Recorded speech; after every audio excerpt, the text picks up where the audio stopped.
Concealers, concealers, concealers. So confusing. Am I right? Actually, no, it's not that confusing if you have someone to simplify it for you. Hi guys, welcome back to my channel. I'm Aashi Adani and for today's video, I'm going to be teaching you the difference between concealing and highlighting. So let's get started.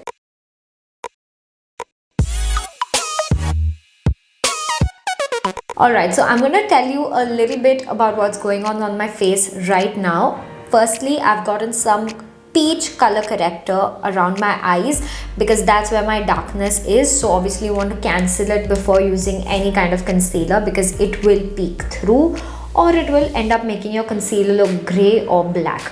So if you have really bad dark circles, take any peach or orange corrector and just tap it under your eyes. I've gotten some peach ones so you can barely see the difference between that and my skin, and I've gotten my full face of foundation on.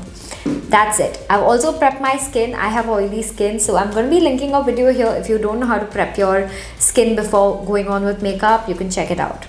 Let's start with the two major differences between your concealer and your highlighting concealer. Your concealer is exactly your skin tone and your highlighting concealer will be a couple of shades lighter than your skin tone. Your concealer will be used to cover up your darkness and blemishes, whereas your highlighting concealer is used to sculpt your face. When do you apply either of these? Your concealer can be applied before your foundation or after your foundation. It doesn't matter. Your highlighting concealer has to only be applied after your foundation and concealer is on. Yes, you heard me right. You will need to conceal your face irrespective of whether or not you're using a highlighting concealer. But with your highlighting concealer, you have to be concealed. Even if it's just a little bit, but you don't want your darkness to be there and then directly put on a few shades lighter than your skin. That will just make your under eyes look grey. So you don't want that. You want to be concealed a little bit. This is my skin tone and I'm going to show you a concealer that matches me perfectly. Okay, this is the Rare Beauty concealer, and how I like to apply it is I like to apply it on the darkest points of my face, like wherever that is. Never forget this inner corner because that tends to be really dark and people forget it. I also feel a little dark around my mouth and a little around my nose, and I did have a pimple scar here, so that's what I've covered. This matches me perfectly. You will not see any difference in my foundation and concealer after some time because it matches my foundation perfectly. I'm gonna leave it on for a few seconds and then I'm just gonna press it in using a brush. This one is the Pac X Jovita concealer brush. It's actually really good. Just blend it in. Do you see where the concealer ends and my foundation begins? No, you don't. And that's the correct answer. Seamlessly will blend into your skin, and you have to only place it in the areas where you're feeling the darkness.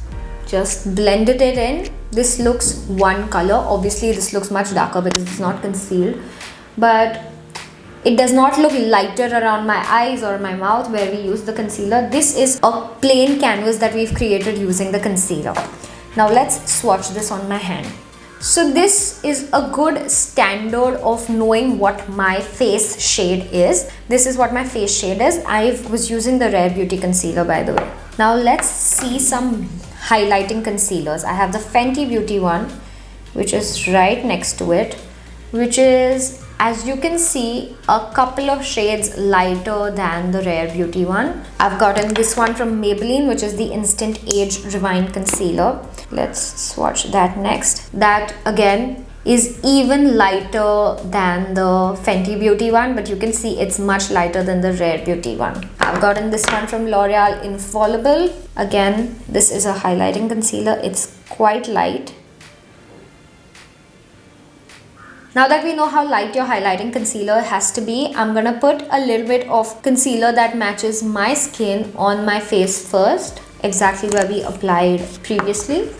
Using brushes will give you way more coverage from your concealers than your beauty blenders. So if you have a lot of dark circles, or you feel like your concealer is just not performing well enough, consider switching to a brush. I didn't used to like using brushes before. I was a beauty blender person, but this brush really changed that for me, and the coverage is insane. That's just a few dots and we've gotten the coverage that we need. Your concealer is to cover up all the blemishes and make your skin one tone. We've gotten that. Now with your highlighter, you don't need that much coverage because you're just using it to sculpt your face. I'm going to be going with the Maybelline Instant Age Rewind. For a lifted appearance, you want to put your concealer in a lifted way. I'm going to put it right under where my contour would be, like this. From my lips, again, it will go up. From my nose, it will be lifted. From my eyes, I want it lifted, and here under the eyes, we are just using it for some balance. This is how you highlight, and you can see how much lighter that is compared to my skin. You can use a concealer brush, you can use a beauty blender for this, it doesn't matter. Don't use any highlighting concealer on top of your eyelids because we need that to be your skin color for this lift to show. Now I'm gonna quickly start blending it. Now the thing with your blending this is that you don't want to blend it around, you want to blend it right in its place so that your lifted effect actually shows through. You want that distinction in your skin to be visible. You can see I'm tapping it right into its place, and that is way more lifted than this side. If you're going for like an everyday sort of a finish, you want to use a concealer that's matching your skin tone. You don't need a highlighting concealer. But if you're doing a full glam and you want to sculpt your face, you might want to consider getting a concealer that is also a few shades lighter than your skin, because it will help you get this effect. Like you can clearly see this side looks much more lifted than this side. Obviously it's not as good looking right now because we have not balanced this with contour, which this side you might not need, but this side definitely needs some contour to make the sculpting even more prominent. But instantly, just with this much, can't you see that my face looks a lot lifted? That's about it for today's video. If you guys enjoyed this, please like and subscribe to my channel. Let me know in the comments what else you'd like me to review. I'll see you guys super soon. Bye.